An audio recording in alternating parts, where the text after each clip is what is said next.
পারেন না। মুমিনদের জন্য কবরটা হয়ে যাবে আল্লাহর জান্নাত, আর বেদিনের জন্য কবরটা হয়ে যাবে জাহান্নামের গর্ত। নাউযুবিল্লাহ। কবরে এমন ভয়াবহ আযাব হবে,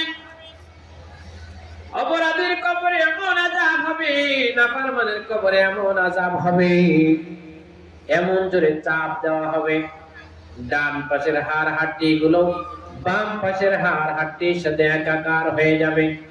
ফায়ুতরাহু বিমাতারিকিম মিন হাদীদ, লোহার হাতুড়ি দিয়ে এমন ভাবে তাকে বাইরাতে থাকবে, এমন ভাবে পিটাতে থাকবে, মানব আর জিন ব্যতীত সমগ্র মখলুকাত তার চিৎকারের আওয়াজ শুনতে পাবে। নাউযুবিল্লাহ। কঠিন আযাব, ভয়াবহ কবরের আযাব। ও আমার বন্ধু, যদি তুমি নামাজের প্রতি যত্নশীল হও, আমার আল্লাহ তোমাকে কবরের আযাব থেকে বাঁচায় দিবে।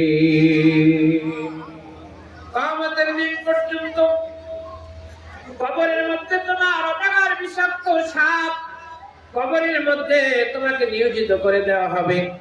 হাদিস শরীফের মধ্যে এসেছে, একটা এমন বিষধর সাপকে কবরের মধ্যে হাজির করে দেওয়া হবে। ওই সাপটা যদি একবার কাউকে দংশন করে, কিয়ামতের দিন পর্যন্ত তার ব্যথা অনুভব করতে থাকবে। নাউযুবিল্লাহ। ফজরের নামাজ না পড়ার কারণে ওই সাপটা ফজর থেকে নিয়ে যোহর পর্যন্ত তাকে সবল দিতে থাকবে। যোহরের নামাজ না পড়ার কারণে যোহর থেকে আসর পর্যন্ত সবল দিতে থাকবে। আসর না পড়ার কারণে আসর থেকে মাগরিব পর্যন্ত সবল দিতে থাকবে। মাগরিব না পড়ার কারণে মাগরিব থেকে ইশা পর্যন্ত সবল দিতে থাকবে। ইশা না পড়ার কারণে ইশা নামাজ সারা রাত ফজর পর্যন্ত তাকে সবল দিতে থাকবে। এক সবলে 70 হাত মাটির নিচে চলে যাবে, আবার তাকে উঠানো হবে, আবার সবল দেওয়া হবে, আবার 70 হাত মাটির নিচে চলে যাবে, আবার উঠানো হবে। ও আমার বন্ধু, কিয়ামতের দিন পর্যন্ত তাকে এভাবে সবল মারতে থাকবে। নাউযুবিল্লাহ। আল্লাহর হাবিব বলেছেন, কবর প্রতিদিন দুনিয়ার মাটিকে ডেকে, দুনিয়ার মানুষদেরকে ডেকে ডেকে বলেন, ও দুনিয়ার মানুষেরা শোনো, আনা বাইতুল ওয়াহদাত, আমি বড় একাকিত্বের ঘর। একা একা থাকার অভ্যাস তোমার নাই, কবরের মধ্যে একাকিত্ব দূর হয় এমন ব্যবস্থা করে আমার কবরে আসিও। আনা বাইতুজ জুলমাত, আমি বড় অন্ধকারময় ঘর, অন্ধকারে থাকার মতো তোমার অভ্যাস নেই। একটু যদি বিদ্যুৎ চলে যায় আমরা কি এখানে থাকতে পারবো? কতগুলো মানুষ, তাও ওখানে থাকতে পারবো না। কবর যেখানে কোনো সঙ্গী নাই, সাথী নাই, যেখানে কোনো বন্ধু নাই, বান্ধব নাই, আত্মীয় নাই, স্বজন নাই, কিছুই নাই। আনা বাইতুজ জুলমাত, আমি বড় অন্ধকারময় ঘর, অন্ধকার দূরীভূত হয় এমন কাজ করে আমার কবরে আসিও। আনা বাইতুদ দুর, আমি পোকামাকড় সাপ বিচ্ছুতে পরিপূর্ণ ঘর, পোকামাকড় সাপ বিচ্ছু দূর হয়ে যায় এমন কাজ করে মুনিবের সাথে মীমাংসা করে আমার কবরে আসিও। ওয়ালা তামুতুন্না ইল্লা ওয়া আনতুম মুসলিমুন। আল্লাহ বলেছেন, সাবধান, খবরদার, তুমি পরিপূর্ণ মুসলমান না হইয়া, মুমিন না হইয়া, পরিপূর্ণ আমার প্রিয় গোলাম না হইয়া তুমি কবরে আসিও না। কবর বড় ভয়াবহ জায়গা, কবর এমন ভয়াবহ জায়গা।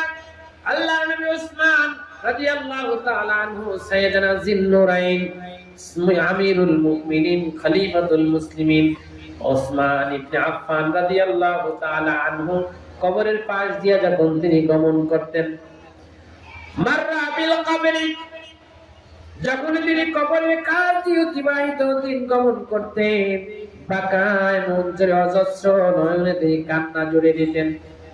সাহাবায়ে কেরাম আরজ করতেন, ওগো আল্লাহর হাবিবের, ওগো আল্লাহর হাবিবের প্রিয় সাহাবী, প্রিয় আমিরুল মুমিনিন, খলিফাতুল মুসলিমিন, তাদখুলুল জান্নাতা ওয়ান নার ফালাম তাবকি ওয়া তাবকি হাদা, জান্নাতের কথা বলেন, জাহান্নামের কথা বলেন, তখন তো আপনি এভাবে ছোট্ট শিশুর মতো, ছোট্ট বাচ্চার মতো আপনি এভাবে অঝরে কান্না শুরু করেন না। কবরের কথা যখন বলেন, কবরের পাশ দিয়ে যখনই গমন করেন, কেন আপনি এমন ভাবে কান্নায় ভেঙে পড়েন? আল্লাহর হাবিব সাল্লাল্লাহু আলাইহি ওয়াসাল্লামের আদরের জামাতা খলিফাতুল মুসলিমিন জবাব দিলেন, ও আল্লাহর নবীর সাহাবীরা শোনো, আমার নবীজি বলেছেন, আল কবরু আউয়ালু মানজিলিম মিন মানাজিলিল আখিরাহ, কবর হলো পরকালের ঘাঁটি সমূহের মধ্যে প্রথম ঘাঁটি, পরকালের ইমিগ্রেশন সমূহের মধ্যে সর্বপ্রথম ইমিগ্রেশন। এই জায়গায় যে ধরা খেয়ে যাবে, তার পরবর্তী সব ইমিগ্রেশন গুলো তার জন্য কঠিন থেকে কঠিনতর হয়ে যাবে। আমার বন্ধু, যদি তুমি নামাজের প্রতি সঠিকভাবে যদি তুমি যত্নশীল হও, আল্লাহ রাব্বুল আলামিন দয়া করে তোমার কবরের আযাব থেকে তোমাকে বাঁচায় দিবে। আমিন ওয়ারাইহিম বারযাখুন ইলা ইয়াউমি ইউবআসুন,